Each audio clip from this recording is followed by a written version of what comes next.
Hello everyone. In this video, we are going to look at a previous exam paper and we're going to focus on the chapter of transverse pulse and sound waves. So the first question, which is question 6, it talks about the transverse pulse, and question 7 will talk about sound waves. So without any waste of time, let's get right to it. The first question that we have, it says, two girls standing at opposite ends of the rope, each makes a pulse of the same speed. Pulse A with an amplitude of 4 centimeters moves to the right. So we can clearly see now we have two girls at opposite ends of the rope, and we are told that the amplitude of pulse A is 4 centimeters and it is moving to the right. The statement continues to say that pulse B with an amplitude of -6 moves to the left. So the amplitude of pulse B is -6 centimeters and is moving to the left. So the pulses meet at point C. So remember, when pulses move towards each other, we are going to have two interferences. It's either a constructive interference or a destructive interference. So we know that a constructive interference is when the pulses both have positive amplitudes or negative amplitudes. So when they have both positive amplitudes, that means when they meet, the amplitudes are going to add up and they will form a bigger pulse. But now a destructive interference is when one amplitude is positive and the other amplitude is negative. So when these pulses meet, they are going to subtract the amplitudes and then they will result in a smaller pulse. So that are two interferences we get when two pulses come together. So we can start now to answer the first question, which is 6.1. So in 6.1, they say, state the phenomena observed when two pulses meet at point C. So now, when these two pulses meet at point C, we already know we can have two interferences. But now, the phenomena that describes these two interferences, it is what we call the superposition of pulse. Superposition of pulse. So the superposition of pulse is, it says that we actually add the amplitudes of pulses that move towards each other. Because they say that you must state, you must also describe, okay, this super impulse means that we add what is the adding of two pulses that move towards each other. The adding of the amplitudes, so is the adding of the amplitudes of two pulses when they move towards each other.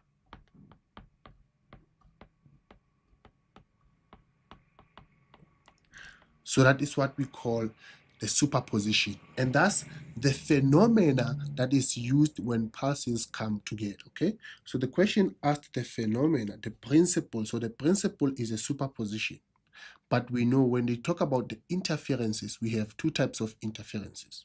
Okay, so the second question, which is 6.2, it says draw and label a diagram to show the resultant pulse when two pulses meet at point C, and then label the pulses clearly. Okay, so firstly, we know that we have this pulse of A, the pulse of A with an amplitude of 4 centimeters, and it is moving to the right. We also have another pulse here of pulse of B with the amplitude of -6 centimeters, and then it is moving to the left. So when they meet here at point C, remember they're going to form what? They're going to form what we call a destructive interference, because one amplitude is positive and the other is negative. So but now what is going to happen is that the bigger amplitude, the larger amplitude is going to take what? Is going to take the side of the pulse. That means, for example, you see now this number that is negative, it is bigger than the number that is positive. So this means the pulse is going to result in a what? In a downwards, because now the negative is the one that is positive. So in this case, when we add now 4 and -6, we are going to get -2. So this means now the amplitude will now be how much? Will now be -2 centimeters. So this is the amplitude that we have at point C. Okay, so they only said we must draw the resultant pulse. So they only needed this part here. So now, when we move to the next question, which is 6.3, they say, name the type of interferences that take place when the pulses meet. Okay, we already know this type of interference is going to be a destructive, since we have a positive amplitude and a negative amplitude meeting together. So you're going to have a destructive interference.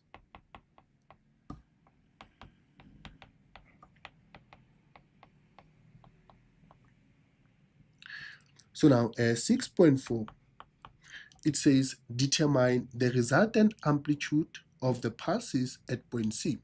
So already we have determined that resultant amplitude is -2 centimeters. But I think now we need to show the calculations. Remember, when the pulses move towards each other, we are going to add the amplitudes. So the amplitude of A, it was 4 centimeters, and then we add it with the amplitude of B, which is -6 centimeters. So the net amplitude is just going to be what? 4 minus 6, which is -2 centimeters, of which we have already determined by just drawing that diagram there. So, but here I think we had to show the calculation. So the last question of question number 6, which is 6.5, it says, how will the amplitude of pulse A be affected after passing point C? Okay, so now remember, when these pulses move towards each other, they're going to form this resultant pulse. But after they move point C, both the pulses will return to their original amplitude. So do you see now this pulse of A here? It is going to come on this side, and it will have what? It will return back to the amplitude of how much? Of 4 centimeters. So that means now the amplitude will remain the same after they pass that point of interference. Okay, so the answer to 6.5, we're just going to say, okay, after they pass point C, that thing will return back to its own old amplitude. So the amplitude will remain the same. Okay, so then we are done with that first question of question number 6. So now we can move to now this question number 7, which talks about the sound wave. Okay, so now on this question number 7, the first question that we have, it reads that dolphins communicate through the emission and reception of sound.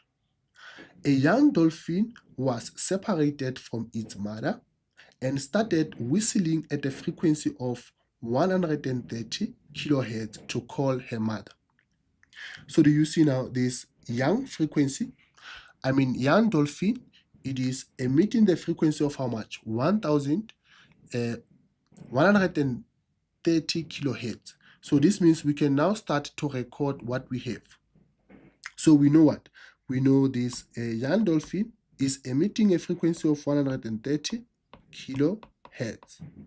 And then we know that kilo simply means 10 to the power of 3. So we can say the frequency is actually 130,000 hertz.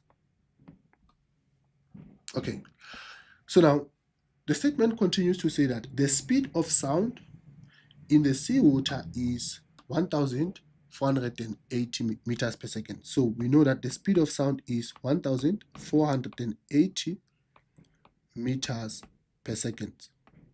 So what is happening is that this young dolphin is trying to communicate with its mother in the water. So it emits that frequency of 130,000 so that the mother can be able to detect that frequency, and then that frequency is traveling at this speed here. that sound frequency, that sound wave that the dolphin is making is traveling at that speed. Okay, so the first question, which is 7.1, it says explain the term ultrasound. So when you talk about an ultrasound, we talk about a frequency that is bigger than 20,000 hertz. So if we have a frequency that is greater than 20,000 hertz, we know that frequency is going to be an ultrasound. Okay, but now remember, if we have a frequency that is less than 20 hertz, we said that is infrasound. Okay, so now the human ability to hear, it can only hear the frequency that is in between 20 hertz and 20,000 hertz. Okay, so now if the frequency is bigger than 20 hertz, 20,000 hertz, we call it an ultrasound. And then an ultrasound is a frequency that cannot be heard by a human being. Okay, a human being cannot be able to comprehend that frequency. And then also the infrasound, the frequency that is lower than 20, the human has no ability to hear that frequency. So now to explain the term ultrasound, you're going to say the ultrasound is a frequency that is more than 20,000 hertz and is a frequency that cannot be heard by a human. It's a frequency that is not audible to the human. So the human cannot hear that frequency that is bigger than 20,000 hertz, or even the frequency that is lower than 20 hertz, which is an infrasound. So the second question now, which is 7.2, they say calculate the wavelength of the young dolphin's whistle. Okay, so remember now we have what? We have the frequency of the young dolphin's whistle, and then also the speed of the sound of that whistle. So to determine now the wavelength, we can use the following equation to say the speed is equivalent to the wavelength multiplied by frequency. We select this equation because we have the speed and we have the frequency, and we are looking for the wavelength, so we can easily calculate the wavelength. So now if we manipulate this equation of ours, we can divide by frequency both sides. So do you see now the wavelength is just the same thing as the speed divided by the frequency. So we know the speed is how much? The speed is 1,480 meters per second, and the frequency is 130 kilo means 10 to the power of 3. Remember that is 1,000, okay? So now when we put this in your calculator, you are supposed to now get the wavelength of that sound that is made by the baby dolphin.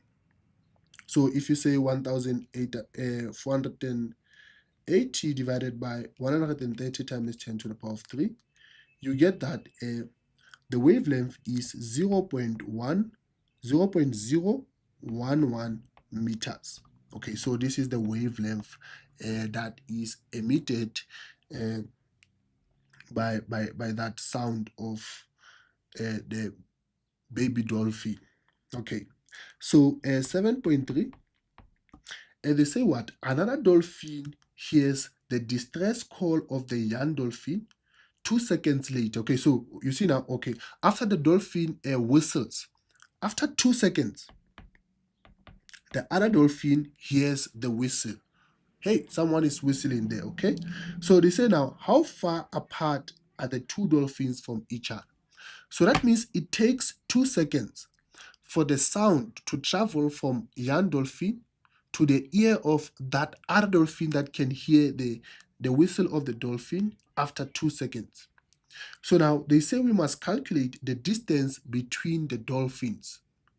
So remember, we have the speed of the dolphin, and then if we have the time it takes, we have the speed of the sound of the dolphin and the time it takes for the dolphin to arrive at the other person. So we're going to say to determine the distance, we're going to use the equation for speed. Speed is equivalent to distance over time. So if we want to calculate the distance, do you see now we can just cross multiply here. Distance will be the same thing as speed multiplied by time. So now we have the speed of sound, which is 1480, and we also have the time that the sound takes to get to the ear of the other dolphin. So now we can determine the distance between a baby dolphin and that other dolphin. So now the speed is 1480, and the time it took is 2 seconds. So now we can determine the distance between the young dolphin and the other dolphin that can hear the stress of that dolphin there. So the distance of the two dolphins is 2,960 meters. Okay, so that is how we would answer 7.3. So now 7.4, it says that the speed of sound in air. So now we are talking about the sound now that is in air. So the speed of sound in air is given as how much? The speed of sound in air is 340 meters per second. So we just collect the data. Okay, so this is speed of sound in air. They say, briefly explain why the speed of sound in air is different from the speed of sound in seawater. Okay, so remember now the speed of sound in the seawater, it was 1,480 meters per second. So do you see the speed of sound is bigger in the seawater than in air? So why is that the case? So the reason is that if we talk about air is a gas, and then remember now the particles of a gas, they are far apart from each other. So now this is air here. But now when you talk about seawater, we talk about a liquid. So now the particles of a seawater, they are close enough towards each other. Okay, so remember we said that actually a sound wave is actually a longitudinal wave, and then we know that for us to have a wave we need a medium. In this case our medium is air here, and then in the seawater the medium is water. So we're going to disturb the particles of air. Do you see now we are disturbing less particles of air compared to the particles of the water? So in this case we disturb more particles. That is why the speed is higher in the seawater than in air. It's because the particles of air are less than the particles of the liquid. Okay, so now to give that reason, you will say now, okay, seawater is more dense. That means it has more particles, okay? Or you can just say more particles. More dense than air. So therefore,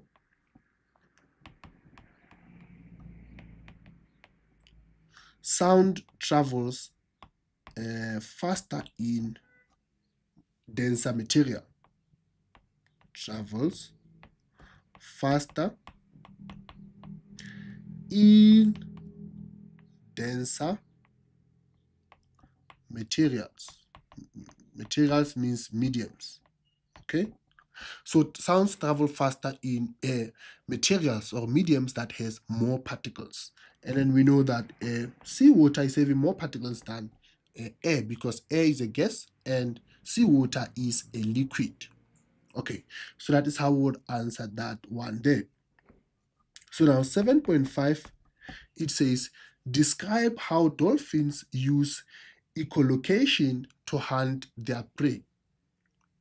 Okay, so now what is happening is that, okay, so if a dolphin is in the water, what it does, it emits the sound. So that means it emits the frequency, okay? So it sends the frequency in the water. So the frequency will move around the water. It will move around the water. And therefore, once it hits its prey, for example, a shark or something that is going to eat it. So what is going to happen is that this frequency here is going to hit the prey, and then it's going to reflect back to what? To the dolphin. So now the dolphin will hear the frequency when it comes back. Like you remember when you talk about echo, when you are in an open space, when you say hello, you will also hear yourself saying hello after some time. So that means this is the same thing that happens. The dolphin is going to emit some sound, and whatever sound it does. And then that sound is going to hit whatever material that we have in that water, and then which is in this case the prey. And then what is going to happen is that it will reflect back to what? To the dolphin. So now when the dolphin hears that sound, it will now try to make calculations, okay? This sound, it took maybe 3 seconds to come back to me. So now it does its calculations to say, okay, maybe the distance that the prey it is to me is this much, okay? Because now it made the frequency of how much. So if the frequency comes back after 2 seconds, that means the prey is close enough. When it comes back after 3 minutes, okay, the prey is very far away. Okay, so that is how the dolphin actually use that echolocation. So what they do, how do we describe that? We say now, okay, first thing that they do, the dolphin sends what? The frequency. It sends a sound frequency. Sound frequency in the water. Okay. So after it sends this sound frequency, okay, second point is that this sound frequency is going to reflect, okay. The sound frequency will reflect when it hits the prey. The sound frequency will reflect when it hits the prey. And therefore, what does it do when it reflects? Okay, the dolphin will hear that. And then the dolphin will hear that. The dolphin will hear that, and it will do the calculations to determine now how far is this prey. The dolphin will hear the reflection, will hear the reflection, and calculate how far is, calculate or estimate and calculate how far is the prey. How far is the prey? Okay, so that is the concept of echolocation. I hope everything that I've said in this video, it makes much sense. But remember, if you don't understand, you can always rewind back, pause, rewind back, and try to hear what I'm just saying. But otherwise, thank you very much. I will see you on the next video.